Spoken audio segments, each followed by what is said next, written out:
Ya, Assalamualaikum warahmatullahi wabarakatuh. Berjumpa lagi dengan email tutorial. Oke, pada kesempatan ini saya akan membahas tentang limit fungsi aljabar ya. Dimana limitnya itu termasuk limit tak tentu. Oke ya. Nah, nanti kita bahas beberapa soal agar kalian paham cara menyelesaikannya. Oke ya. Nah, perhatikan langsung aja ya. Oke. Jika kita, misalkan kita punya limit X mendekati A untuk fungsi fx per gx ya. Nah, jika hasil substitusi langsung untuk X sama dengan A dimasukkan ke fungsinya itu ya, dan menghasilkan 0 per 0, maka itu termasuk limit tak tentu. Nah, maka cara menyelesaikannya itu menggunakan memfaktorkan. Oke ya. Nah, contoh limit tak tentu ya. Misalkan gini. Limit X mendekati 1 ya. Ini fungsinya X kuadrat ditambah 2X dikurangi 3 per X kuadrat dikurangi 1. Kalau kita masukkan langsung X sama dengan satunya, itu kan menjadi 1 kuadrat ditambah 2 kali 1 dikurangi 3 ya. Per 1 kuadrat dikurangi 1 menghasilkan 1 plus 2 dikurangi 3. Yang bawah 1 dikurangi 1 ya. Nah, kalau kita hitung itu kan 0 per 0. Nah, maka itu termasuk limit tak tentu. Contoh lain ini. Limit X mendekati min 2 ya. Ini ada X kuadrat dikurangi 2X dikurangi 8. Gitu ya. Ini yang bawah X kuadrat ditambah 2X. Kalau kita substitusi langsung, atau kita ganti langsung ya, X-nya, itu kan menjadi min 2 kuadrat dikurangi 2 dikalikan minus 2 dikurangi 8. Yang bawah minus 2 kuadrat ditambah 2 dikali min 2. Kalau kita hitung kan 4 ditambah 4 dikurangi 8, atau yang atas ya, yang bawah itu kan 4 dikurangi 4. Nah, hasilnya kan 0 per 0 ya. Nah, itu termasuk limit tak tentu. Ya, maka kita harus mencari jalan lain agar nilainya itu tidak 0 per 0. Itu ya, itu prinsip limit ya. Nah, salah satu caranya adalah dengan cara memfaktorkan. Oke ya. Nah, perhatikan.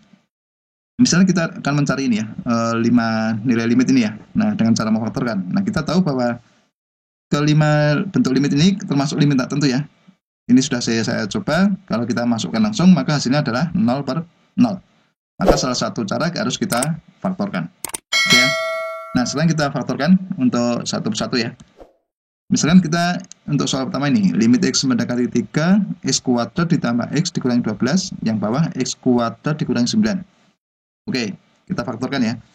Nah, kalau kita faktorkan, maka yang atas itu menjadi X dikurangi 3 dikalikan dengan X plus 4. Yang bawah itu X kuadrat dikurangi 3 dikalikan X plus 3.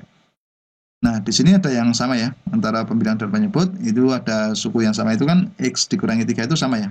Sehingga bisa kita coret, maka bentuknya menjadi sederhana ini. Limit X mendekati 3, X plus 4 dibagi X plus 3. Nah, setelah bentuknya seperti ini, kita bisa substitusi langsung ya. Untuk X sama dengan 3, kita masukkan aja. Menjadi 3 plus 4 dibagi dengan 3 plus 3. Maka kita hitung 7 per 6. Nah, ternyata hasilnya kan bukan 0 per 0 ya. Nah, maka 7 per 6 ini itu merupakan nilai limit dari fungsi tersebut. Oke ya. Paham ya sampai sini ya. Oke, sekarang coba simak soal yang nomor 2 ini. Ini limit X mendekati 1 ya. X kuadrat dikurangi 3X plus 2, kita bagi dengan X kuadrat dikurangi 5X plus 4. Coba kalau kita faktorkan, maka yang atas dan bawah menjadi ini ya. X kuadrat dikurangi 3X plus 2 itu menjadi X dikurangi 2 dikalikan X dikurangi 1. Kalau yang bawah menjadi X dikurangi 4 dikalikan X dikurangi 1. Nah, dari sini kan ada yang sama ya. Oke, ada suku yang sama, berarti bisa kita coret, yaitu X min 1-nya bisa kita hilangkan, gitu. Maka bentuknya sederhananya menjadi limit X mendekati 1, X dikurangi 2 dibagi X dikurangi 4. Nah, dari sini, maka bisa kita substitusi langsung menjadi 1 dikurangi 2 per 1 dikurangi 4. Oke ya, 1 dikurangi 2 hasilnya min 1, 1 dikurangi 4 hasilnya minus 3. Berarti min 1 per min 3 ya, kalau kita sederhanakan menjadi 1 per 3. Oke ya, ternyata sudah tidak 0 per 0. Nah, jadi nilai limitnya itu adalah 1/3. Gitu ya, mudah ya. Oke, lanjut sekarang soal yang nomor 3 tadi ini. Limit X mendekati min 1, X kuadrat ditambah 6X plus 5, kita bagi dengan X kuadrat dikurangi 2X dikurangi 3 ya. Nah, kalau kita faktorkan kan menjadi ini, limit X mendekati min 1, yang atas menjadi X plus 1 dikalikan X plus 5, gitu ya. Yang bawah X plus 1 dikalikan X min 3. Di sini kalau kita lihat ada yang sama ya, yaitu X plus 1. Maka bisa kita coret ya, atau kita hilangkan. Maka bentuknya menjadi sederhana, limit X mendekati min 1, X plus 5 dibagi X min 3. Nah, dari sini bisa kita substitusi langsung ya, menjadi min 1 plus 5 per min 1 dikurangi 3. Gitu ya. Nah, min 1 ditambah 5 itu kan 4. Min 1 dikurangi 3 itu minus 4. Maka menjadi 4 per minus 4. Kalau kita hitung menjadi minus 1. Nah, ini bukan 0 per 0 ya. Nah, jadi nilai limitnya itu adalah minus 1. Gitu ya, mudah sekali ya. Nah, sekarang coba soal nomor 4 ini tadi.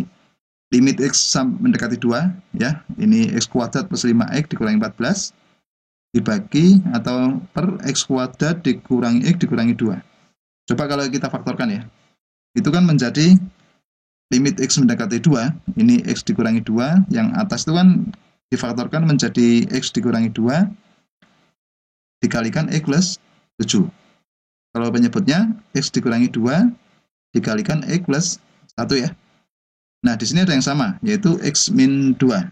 Bisa kita hilangkan, maka bentuknya menjadi limit X mendekati 2, gitu ya. X plus 7 per X plus 1. Nah, dari sini kita substitusi langsung aja, menjadi 2 plus 7, gitu ya. Kita bagi dengan 2 plus 1.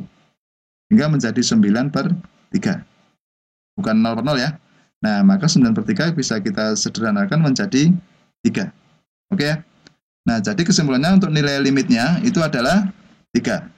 Gitu ya. Oke, sudah paham ya sampai sini ya. Nah, sekarang coba simak soal nomor 5 ya. Di sini ada limit X mendekati minus 4, X kuadrat plus 2X dikurangi 8, kita bagi dengan X kuadrat plus 9X ditambah 10. Oke, sama, kita faktorkan. Kalau kita faktorkan, itu kan yang atas menjadi apa? X plus 4 dikali X min 2. Kalau yang penyebut menjadi X plus 4 dikalikan dengan X plus 5. Dari sini ada yang sama ya, yaitu X plus 4, maka bisa kita coret.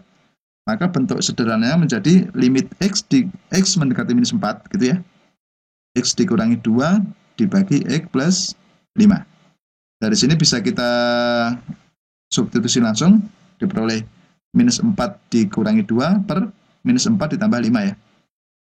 Nah, minus 4 dikurangi 2 itu kan minus 6. Minus 4 ditambah 5, 1 ya. Nah, ternyata bukan 0 per 0 ya sekarang ya. Nah, jadi bentuk ini bisa disederhanakan menjadi minus 6. Maka nilai limitnya itu adalah minus 6. Itu ya. Oke ya, mudah sekali ya. Ya, demikianlah tutorial dari saya. Semoga bermanfaat. Dan jangan lupa tunggu tutorial berikutnya.